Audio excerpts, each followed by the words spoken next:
Como eu havia dito anteriormente, uma hipótese é um enunciado que demonstra a relação entre duas variáveis. E a maneira mais simples e também mais comum de se redigir hipóteses é por meio dessa relação que eu coloquei aqui.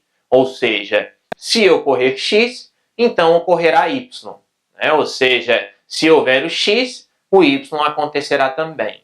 E o que são esses x e y aqui? Quer dizer, aí são os fatos, ou são as ideias, são as propostas que vocês vão trazer e que vocês vão apresentar, então, no trabalho de vocês. E não se assustem com esse x e y aqui, principalmente aqueles de vocês que forem aí da área de ciências sociais, de maneira geral, da área de ciências humanas, porque eu vou, ao final dessa aula, trazer um exemplo aqui, vou explicar esse exemplo para vocês, mostrando, então, o que é esse x e o que é esse y. A maneira mais simples de explicar é, como eu disse, o x e o y são fatos, são ideias, quer dizer, são elementos que vocês vão relacionar um com o outro. Um aspecto importante sobre hipóteses é que elas sempre precisam vir na forma afirmativa.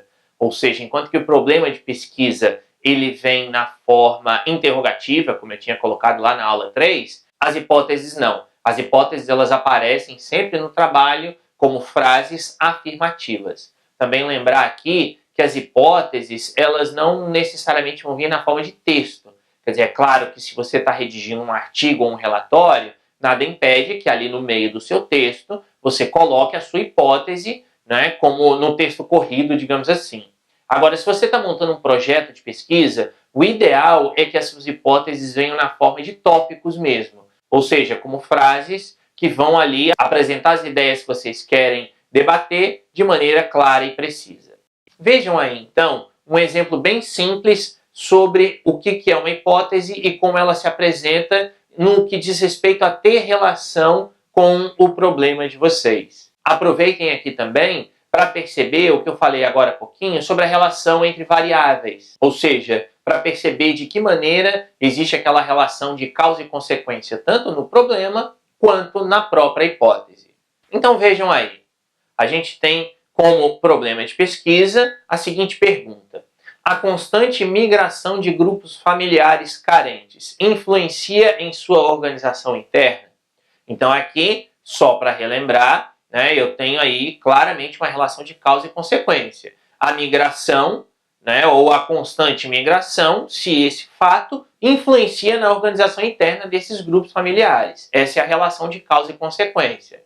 E a minha hipótese, ela vai trazer isso também. Então percebam aí, se houver elevado índice de migração de grupos familiares carentes, então haverá elevado grau de desorganização familiar. Percebam que aqui eu estou colocando o quê? Eu estou colocando uma possibilidade. Eu não estou afirmando que o fato das famílias serem carentes e delas migrarem o tempo todo, que isso desestrutura ali a unidade familiar. Eu estou dizendo que se ocorre isso, então ocorrerá aquilo. E, em tese aqui, nesse exemplo, como eu estou fazendo o trabalho, eu não tenho a resposta para isso, então eu estou fazendo uma suposição. Eu parto aqui do princípio, é uma ideia que o autor desse projeto aqui, o autor desse trabalho tem, o autor desse artigo, o que for aqui, que vai desenvolver esse tema, eu tenho essa ideia. Eu acredito que se houver, então, um elevado índice de migração, então isso vai contribuir para a desorganização familiar, ou para um elevado grau de desorganização familiar. Então percebam aqui nessa hipótese, e aqui até eu já antecipo um pouquinho a questão sobre variáveis, só para deixar isso claro, que aqui a gente tem duas variáveis muito claras. Qual é a primeira variável? O índice de migração de grupos familiares carentes. E qual é a segunda variável? É o grau de desorganização familiar. Então, nesse sentido, eu tenho uma variável, eu tenho outra variável, uma pode influenciar a outra, e é isso que compõe, então, a minha hipótese. Significa dizer, então, que as variáveis elas precisam, de uma forma ou de outra, serem passíveis de mensuração. Então, se eu tenho aqui a variável grau de desorganização familiar, eu posso estabelecer que o grau de desorganização familiar se classifica, por exemplo, como médio, baixo e elevado. Ou o índice de migração, a mesma coisa. Eu posso estabelecer que é um índice baixo, um índice médio, um índice elevado. Enfim, aí eu, autor do trabalho, vou deixar claro ali o que são ou como são esses graus de mensuração para que o meu leitor entenda aquilo que eu quero dizer.